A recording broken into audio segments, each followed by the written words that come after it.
તમામ ભાવિ વ્યાખ્યાતાગણ अभी रीड्स की जो परीक्षा है वो संपन्न हुई है। कई साथियों के पेपर बहुत अच्छे हुए हैं। पेपर मोटो उदाहरण हो।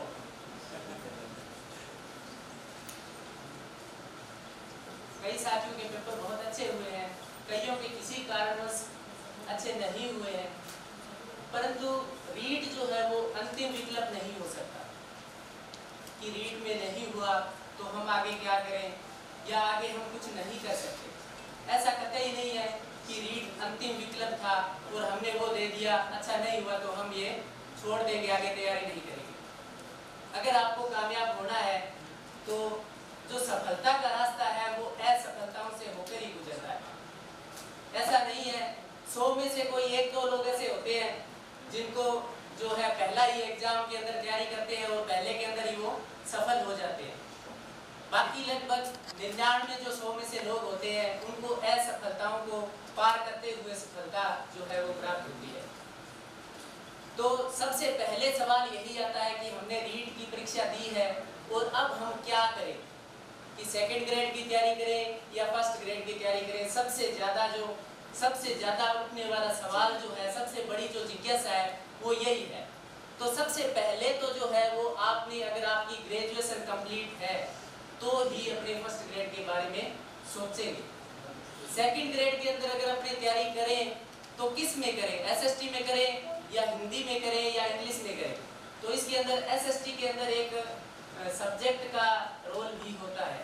आपने ग्रेजुएशन के अंदर जो एसएसटी के अंदर 7 सब्जेक्ट है उनमें से अगर 2 सब्जेक्ट ग्रेजुएशन में है तो ही आपका सेकंड ग्रेड के अंदर एसएसटी जो है वो सब्जेक्ट बनता है, नहीं तो आपका जो है वो सेकंड ग्रेड के अंदर एसएसटी सब्जेक्ट जो है वो नहीं बनता। वो 7 सब्जेक्ट कौन कौन से हैं जो अब आप इसके अंदर सिलेबस के अंदर दिए हुए हैं, जैसे इतिहास, राजनीति, भूगोल, ज्योग्राफी, इकोनॉमिक्स, सोशियोलॉजी, फिलोसफी, ये जो सब्जेक्ट है इनमें से अगर आपके ग्रेजुएशन में 2 सब्जेक्ट आपके पास है तो आपका सेकंड ग्रेड के अंदर जो है वो एसएसटी सब्जेक्ट बनेगा, नहीं तो आपका सब्जेक्ट जो है वो एसएसटी नहीं बनेगा। जो दूसरा सब्जेक्ट है उसमें से आप तैयारी कीजिए। उसके बाद जो सबसे अहम है कि हम सेकंड ग्रेड की करें या फर्स्ट ग्रेड की करें, तो उसको तय आपको अभी करना है कि आप किस सब्जेक्ट में तैयारी करते हो। सबसे ज़्यादा ये भी आता है पहले विज्ञप्ति किसकी आएगी या बाद में किसकी आएगी, मैं पहले ये कर लूँ या वो कर लूँ। पहले तो आपको सबसे पहले जो है वो लक्ष्य निर्धारित करना होगा कि मेरे को सेकंड ग्रेड में जाना है या फर्स्ट ग्रेड के अंदर जाना है। सबसे पहले आपको जो है वो लक्ष्य निर्धारित करना है। लक्ष्य निर्धारित करने के बाद सबसे पहले आता है सिलेबस, कि उसका सिलेबस जो है वो क्या रहेगा। सिलेबस जो है अपने इतिहास के ज़्यादातर जो स्टूडेंट हैं वो इतिहास के होंगे, मैं खुद भी इतिहास का ही हूँ। तो जो इतिहास के अंदर सब्जेक्ट की अपने सिलेबस की बात करें तो जो इतिहास का सिलेबस 4 भागों में बंटा हुआ है। प्राचीन इतिहास, प्राचीन भारतीय इतिहास, मध्यकालीन भारतीय इतिहास और आधुनिक भारतीय इतिहास। 3 तो ये हो गया और एक विश्व इतिहास 4 भागों में बंटा हुआ है। इसके साथ जो है वो मनोविज्ञान के भी 30 जो प्रश्न है वो मनोविज्ञान के आते हैं। उसके बाद अपने सिलेबस पुस्तकें भी चयन करनी होगी, कौन कौन सी पुस्तकें चयन करें। तो जो भी पुस्तकें चयन करो, मैं ये सलाह देता हूँ कि जो किताबें हैं वो अपने पास कम से कम होनी चाहिए, अच्छी किताबें होनी चाहिए और उनको बार बार पढ़ी जाए। हमने ऐसा ही किया था, जो आर्य की जो गाइड है उसको पता नहीं कितनी बार पढ़ दिया था, 50 बार 100 बार भी पढ़ दिया होगा, परंतु ऐसा नहीं है कि हम उसको जो है वो पूरा याद कर लिया था। हमने याद नहीं होती। सबसे बड़ी समस्या भी यही आती है कि मैंने इसको 2 बार पढ़ लिया परंतु याद नहीं हो रहा। तो याद किसी को भी नहीं होता। आप अगर बार बार पढ़ोगे तो अपने आप आपको याद होता जाएगा। पहली बार आप पढ़ोगे कि मैंने तो 1 बार पढ़ दिया और उसको याद नहीं हुआ, तो 1 बार आप पढ़ने से किसी को नहीं होता, आपको नहीं, किसी को भी नहीं हुआ। परंतु आपको जो है वो बार बार ये लेक्चरर बनने के लिए आपको जो चीजें हैं वो बार बार पढ़नी होगी। हमारा जो ग्रुप था उसमें हम जैसे 3 दिन के बाद सुमेर सर टेस्ट लेते थे, बड़ा टेस्ट होता था और 3 दिन में लगभग 350 से ज़्यादा जो पेज थे वो आर्य के थे और हम 2 दिन के अंदर उसको पढ़ लेते थे। 3 दिन में जब टेस्ट होता था तो 2 दिन के अंदर वो पढ़ लेते थे। तो जो भी किताबों का चयन करो, किताबों का चयन करने के बाद वही किताबें अपने को बार बार पढ़नी है, 2 बार 4 बार 10 बार 15 बार। जब आप पढ़ोगे तो आपको लगभग जो चीजें हैं वो याद होने लग जाएगी।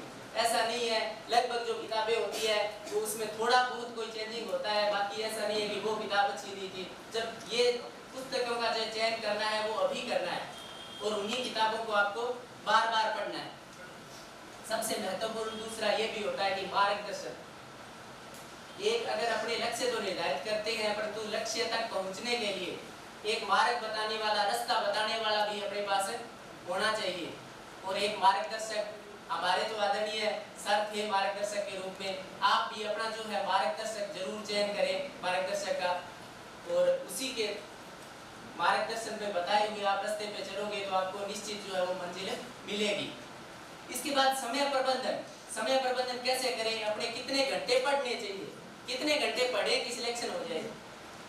जो लोग सेवा में है उनको छोड़ करके बाकी जो लोग हैं उनको समय का तो कोई है ही नहीं। क्या करना है, नींद लेनी है और पढ़ना है, सिर्फ 2 ही काम होते हैं, नींद लेनी है और पढ़ना है। तो ऐसा कोई टाइम बाउंड होता नहीं कि मेरे को 10 घंटे पढ़ूं तो हो जाए, या 12 घंटे 14 घंटे, जैसे फौजी साहब हमारे 18 घंटे पढ़ते थे। तो ऐसा कुछ नहीं होता कि मैं 2 घंटे 4 घंटे से तो कुछ होता ही नहीं। अगर आपके पास बेरोजगार हो तो आपके पास तो पूरा समय है, आप कितना भी टाइम, जितना टाइम आप दे सकते हो वो सारा टाइम आप पढ़ाई पे दोगे।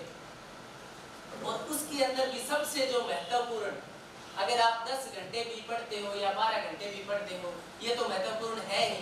पढ़ाई के मामले में मोबाइल का बहुत बड़ा योगदान होता है।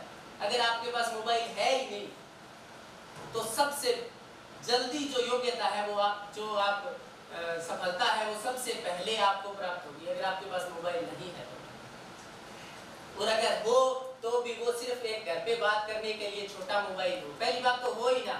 अगर आपको लक्ष्य प्राप्त करना है तो आप 6 महीने या साल के लिए मोबाइल छोड़ दोगे तो कुछ नहीं होने वाला। मोबाइल होना ही नहीं चाहिए। जो तैयारी कर रहे हो, एक लक्ष्य बना करके तैयारी कर रहे हो। मैं सर्विस के अंदर था जब लेक्चरर की तैयारी की थी, इसके बावजूद भी मेरा जो फोन था वो लगातार बंद ही रहता था। उसके अंदर मैसेज वाला सिस्टम था, जैसे भी कोई कॉल आती थी तो जैसे ही एक बार खोल के देख लेते थे। जिनको अगर जरूरी होता था कि ये जो है अपने सेवा से संबंधित है और इससे बात करनी चाहिए, उनसे कर लेते थे, बाकी जो है वो फोन हमेशा बंद ही रहता था। तो ये भी बहुत महत्वपूर्ण, जो मोबाइल का योगदान होता है वो बहुत ही महत्वपूर्ण होता है। तो आप इससे बिल्कुल दूरी बनाइए। अगर आपको लेक्चरर बनना है तो इससे आपको दूरी बनानी ही पड़ेगी मोबाइल से। मूल्यांकन, अपना मूल्यांकन कैसे करें कि कितना आपने पढ़ा, क्या पढ़ा, और उसका पता कैसे लगेगा कि अपना जो पढ़ा वो कितना पढ़ा और कितना अपने को समझ में आया। ये इसका जो मूल्यांकन होगा वो टेस्ट के द्वारा होगा। और जो नियमित टेस्ट श्रृंखला से जुड़ेंगे आप तो आपको 2-3 चीजों का फायदा होगा। एक तो ये फायदा होगा कि आपने क्या पढ़ा ये आपको समझ में आएगा। जो प्रश्न हल करोगे तो आपको समझ में आएगा कि ठीक है मैंने ये चीज पढ़ी और ये जो चीजें हैं ये मेरे गलत हुए। आप उसका जो है प्रश्न पत्र जो भी लेकर के आए हल करने के बाद तो उसके सारे जो प्रश्न है उनको आप एक एक करके देखें कि मेरा ये गलत हुआ तो क्यों हुआ। अगर गलत होता है तो उसमें तो हो गया, परंतु अपने ये सोचना है कि ये प्रश्न कभी भी आ जाए तो दोबारा गलत नहीं होना चाहिए। हर एक प्रत्येक जो प्रश्न है उसका अपने पूरा पोस्टमार्टम करना है कि ये आज तो गलत हो गया परंतु हो सकता है आगामी पेपर में ही आ जाए, तो वो जो प्रश्न गलत हुआ वो दोबारा नहीं होना चाहिए। तो इस प्रकार से अगर आप सफलता के रास्ते पे चल रहे हो और मेरी सभी जो है सभी लोगों को शुभकामनाएं हैं। जो एक कदम की दूरी है आप में और हम में, सिर्फ एक कदम की दूरी है, ये आप अगर सुचारू रूप से अपना नियमित शेड्यूल बना करके तैयारी करेंगे तो निश्चित रूप से सफलता मिलेगी। इन्हीं शर्तों के साथ मैं